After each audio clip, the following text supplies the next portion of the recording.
So, hi, I'm Carson Brown. I'm a co-founder of Tour. We're an electric scooter company. You have definitely seen our Kickstarter campaign because this thread is really about the comments which have been made and some questions which were asked. And so we're just here. We thought we would ping something back. We didn't plan on doing an AMA, but why not? So let's do this. Question from Kickstarter. This is Stephen Wilson. These devices are not currently legal in the UK, and there is no certainty around what or any eventual legislation will actually look like. Are you making this clear to any UK backers that their device may never be legal in this country? So let's address this head on. Strictly speaking, electric scooters are illegal in the UK. Strictly speaking. Go outside, look around, and you will see electric scooters all over the place. To double down on that, you can even go to the high street and see electric scooter stores. They're around. Our job is to really try and push the industry, to push the lawmakers to make good legislation and make a scooter that people will ride on the road instead of on the pavements where they're causing disruption. And that is actually requires making something that is fundamentally different. Right now, we think that a lot of the reason that the law is not worked out yet is because they're using rental scooters as the benchmark. Ownership is completely different and Tour is completely different, and we really stand by being the solution, not the problem. Question 2, we've got a question from Kickstarter. Stephen Wilson, heard so many people getting tickets for riding these scooters. So I don't think many people are actually getting tickets for riding electric scooters, and it's because 99% of people who are riding electric scooters in London are just going about their business. They are courteous, they are taking care of the space around them and are really fitting in just like a bike would be. And just by nature of that, I think the police have been really common sense about this and not really gone after people who are just going to work. I don't think it's much of a problem, but you're the one to decide whether that's a problem for you or not. We've got a comment on Reddit. Avoid until it is in the hands of backers. There are plenty of great scooters already available. Yeah, you mentioned there are a lot of great scooters available. There are some good scooters around, but I think that if we didn't think we could push the limits here, we wouldn't be in the business at all. Whether that's the stance, whether that is the lighting, whether that is the wheel size, whether that is how the product looks. I think we could agree it's different. Whether you like it, that's your choice, but we're going to push the limits and try some things you've not seen before. Cool. Question 5. Question from Reddit. That joystick is going to break. I'm calling it now. So think of our joystick like the joystick on a PlayStation controller. They could take years of abuse and hold up really quite well. We've tested ours so far, and in all honesty, I've been really happy with it, but I'm taking your comment on board and I'm going to keep my eyes on it. Comment 6. Definitely will break with how they're standing on the handlebars. Pile of shit riding position. Lol. So if you take a look at our handlebars, you'll notice an interesting little flick on the handlebar ends. Some people have seen it and thought that we only did that for you being able to keep your hands on the handlebars for more control. And that was a factor, but actually they lift the handlebars off the ground by a certain distance, which makes sure that the control unit, the throttle, the brake, the joystick don't actually contact the ground at all. So we've thought about it and it's pretty good. This is question 7. Side-by-side feet is weird to me. Also, are the foot stands movable for those with T-Rex arms? Not a price tag that makes me notice. So we tried the scooter with people from 5'2" to 6'4", and it's not been a problem. Everyone's given really positive feedback, and that's why we felt the approach was going to work. This is question 8, also Reddit. I never stand feet side by side like that. That can't be good for stability. Can someone with a physics degree confirm scientifically? So I love the reply that someone said to this. Skiing, yes, but cars, bikes, trains, planes, Chuck Norris, everyone faces forward, man. Everyone faces forward when they're moving. It's probably a good time to mention that because of the approach, we have the lowest center of gravity of any scooter on the market. That helps the dynamics and especially the way that you're able to maneuver around corners or around vehicles if you're on the road. Question 10, Reddit as well. Can't be good for stability, really? Ever ride a dirt bike or large adventure bike? Because that's how you ride them, standing on the pegs and moving your body around for stability. So I couldn't have said it better myself. It's pretty hard to do a lot of sports or control any device, especially like a single track, like motorcycle, bike kind of device, with your feet touching each other. You'd be surprised how much better it is and how much more you can steer with your feet and use your body and your knees to get involved in how you move. Next, this is question 11. Reddit as well. No way to move your feet around. That's going to get uncomfortable, especially with those small foot stands. I do like the overall design though, and that you can place it upside down, and the weight isn't too bad. I don't trust it though. I mean, it looks good, but how well does a folding mechanism like that work? And the footrests, seems like those things will fall off. To address your first point about not really trusting the product or us in general, I get it. You're skeptical. You should be skeptical. Who the fuck are we? Check out our page. Have a read. Have a look at what we are, what we're about. Obviously, we're very into scooters, and we're so into scooters that we started an electric scooter company, and we want to actually push the limits on what's possible. That's what we're about, and that's what we're going to continue to do. All right, so we're at question or comment 12, Reddit, and the question itself. Their Kickstarter has launched today, and it looks like a pretty good scooter to me. I like the look of it, and it seems they've actually thought about what's useful to have on scooters, like big, easy to change tires. First and foremost, thank you for your comments. We've really thought a lot about a lot of the individual aspects of the product, but you've reminded us that we definitely need to do a tire video. In general, just to double down, I don't know whether it's written on our campaign page somewhere, it's like a bike with a quick release. Once you got the wheel off and you got it back on, it's really, really fast. You're not gonna spend, an hour like it is with competitor scooters doing it. I know, because we've done it. We've taken them apart. Yeah. Question 13, Reddit as well. In the FAQs, they mentioned that their large tires are designed to run underinflated to make up for the lack of suspension. I share your concerns about the battery and also have concerns with the 500-watt motor being able to handle the speed and power that they're boasting. This does seem to be much more thoughtfully designed than previous scooters. I'm also impressed with the price tag. Yeah, there's a lot there actually, but thanks for the kind words. It looks like you made it down the page as well. So if you see anything, let us know. I've already changed some things because there was missing information from this subreddit that was highlighted. 500 watts is a nominal rating, and that basically means that you're going to get between 2 and 3 times that multiple for peak power. I did a speed test earlier this week. We've been doing hill testing, things like that. I stand by the numbers because the last thing we want to do is be disingenuous. There are a lot of companies out there that are saying numbers that just don't match up, and you wonder what rider was used for that information. Yeah. Question 14. $1,000 for a 500-watt scooter without suspension that can likely go 15 miles or less doesn't impress me, price-wise. The big red flag to me is that nowhere does it say what size battery it will have. I'm just going to stop right there and address that. We made a huge mistake. So as we're racing to make sure everything's right on the page, we just forgot to put the capacity of the battery there.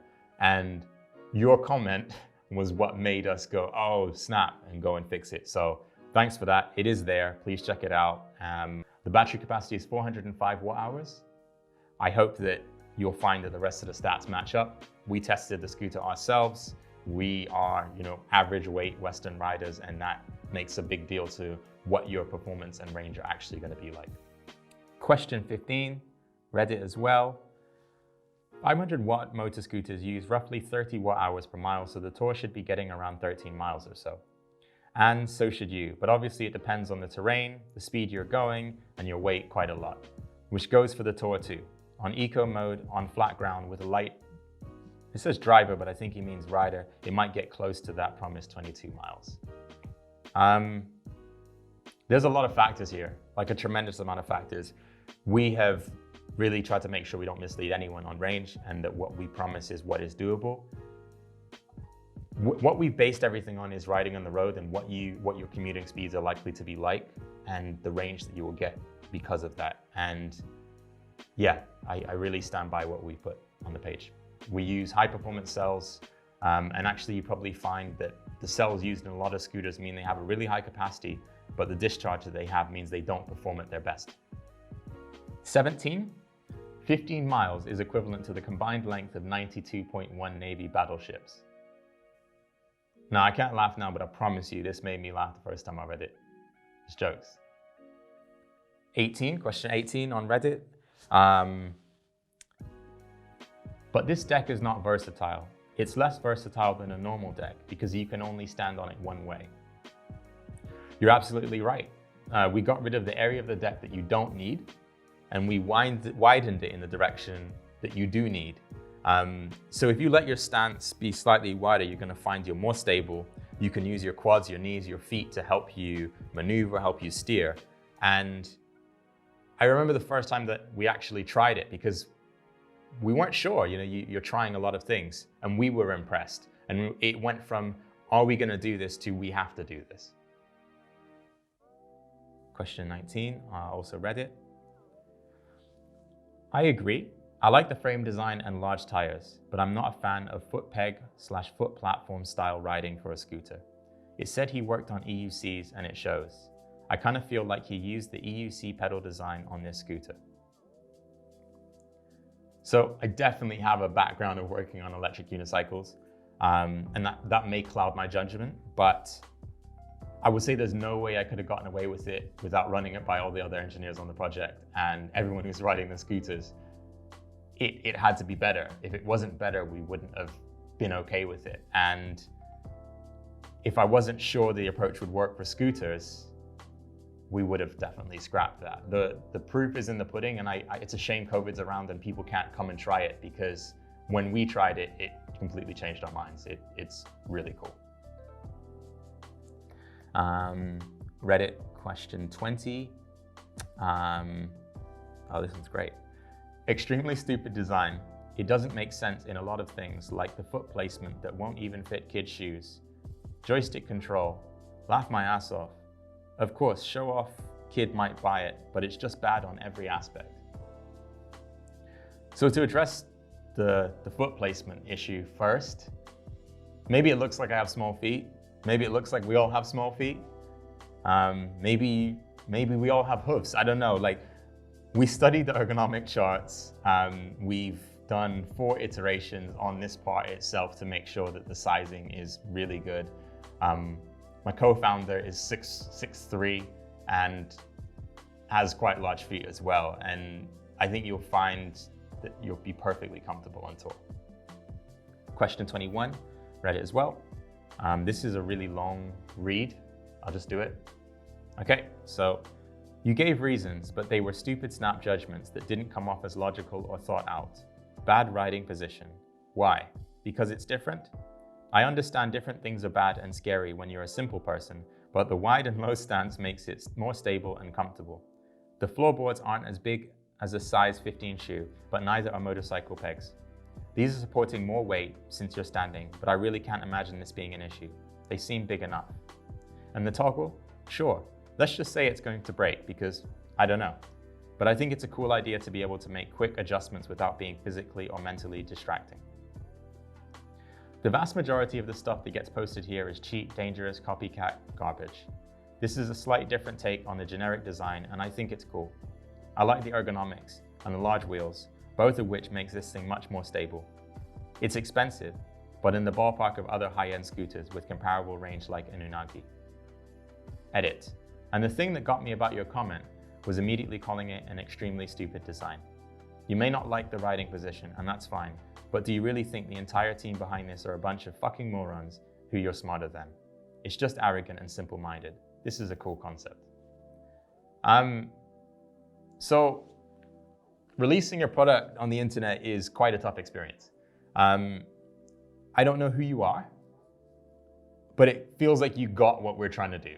Like, you watched our video, you looked at our campaign page, you read through what the reasons are behind why we've done things, and it feels like you've got it. And yeah, that's appreciated. to a lot of the criticism, I would say, keep it up, but please keep it constructive, because we will learn from what you're saying. We are looking, and the more constructive criticism there is, the more we can improve over time. Next, question 22. Reddit. I like the design a lot, though the handles need to fold. Of course, I like rear-wheel drive, drum brakes, suspension, and so on, but that doesn't mean a scooter should have those. I don't trust pre-production scooters, and I think you usually get a better value with high-volume parts bin scooters. I really look forward to subsequent versions. This 100% sounds like an engineer referring to parts bin scooters, and you're right. So we've already tooled some of the parts on the scooters because there was no way for us to test them unless we had some production parts, and we fully intend on doing that for the rest of the scooter for the Kickstarter. Everything will be tooled up on hard tools, and it will be as solid as a parts bin could be. As far as the handle, we'll take that on board. I think it's a really interesting suggestion. We tried to limit the moving parts on the scooter, and that meant a fixed steering column and fixed handlebars, for the moment at least. No one really likes a janky scooter that when you shake it, it makes a load of noise, and we felt that that was a priority for the first product. 23, this is a short one, Reddit as well. I'm intrigued.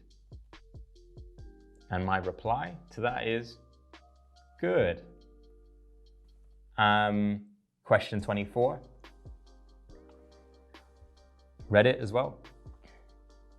Why do folks think the joystick is the throttle? It's clearly for navigating the menu on the center console. It's on the same side of the handlebars as the brakes, for fuck's sake. Agree with concerns about the joystick durability. So the joystick is specifically for controlling the display, and that allows you to see your speed, battery, change your modes, but it also has functions to be able to turn the lights on and off and turn the scooter on and off. Mainly, it lets you do all of those things while you're riding. That's the key thing, and you don't need to be hands-free to be able to do that, so you don't have to stop on the side of the road. As for the joystick durability, I think we're on the same page. It's got to be durable. Question 27. Reddit.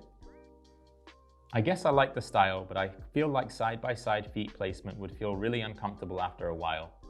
Weird that he's trying to appeal to the e-scooter market while shaking e-scooters in the video and saying, yeah, this is a piece of shit.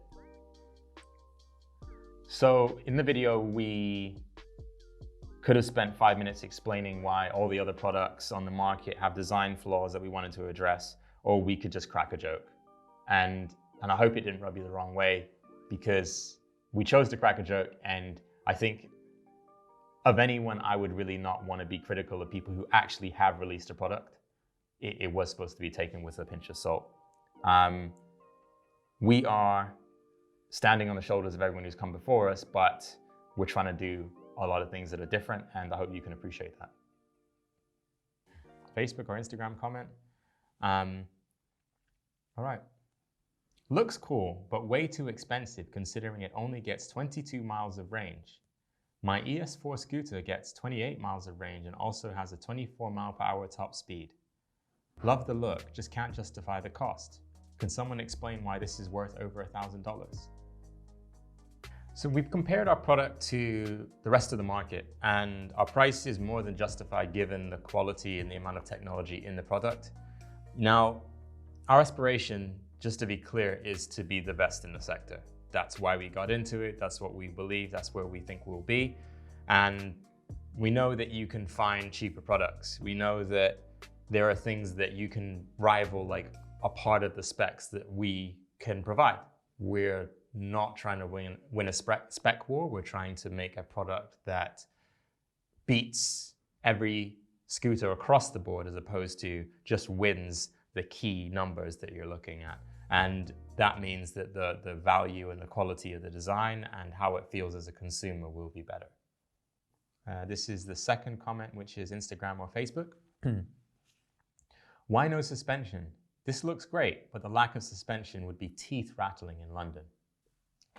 So why no suspension? Basically, The first thing that you will see on a road bike versus a mountain bike is road bikes have no suspension. And it's because they change almost everything about what it's like on a bike. And it's the same thing for a scooter. They add a lot of weight, they add complexity, they add parts to fail. And the fundamental problem of why you need a suspension in the first place is little wheels. We have bigger wheels. We have air in our wheels. And those two things combined mean that you have a much better ride. To double down, we're in London. We ride on the same roads that you do, and we can assure you that it's a good choice. The third Instagram or Facebook comment, so minimalistic, I love it. So Dieter Rams said, less but better. And that's exactly what we tried to do with the scooter. We tried to take away all of the parts of the scooter that didn't make sense and only leave you with what you needed. And that's why the design looks the way it does and performs the way it does. All right, so then we've got a Facebook comment. This is the fourth. Okay, yeah. So what do we get for backing this project? So the first thing that you're going to get is a product that after a few months has paid itself off if you use any form of public transport. It might seem like a lot of money because, yeah, it is. But the fact of the matter is you're giving that amount of money to any public transportation authority if you live in a major city.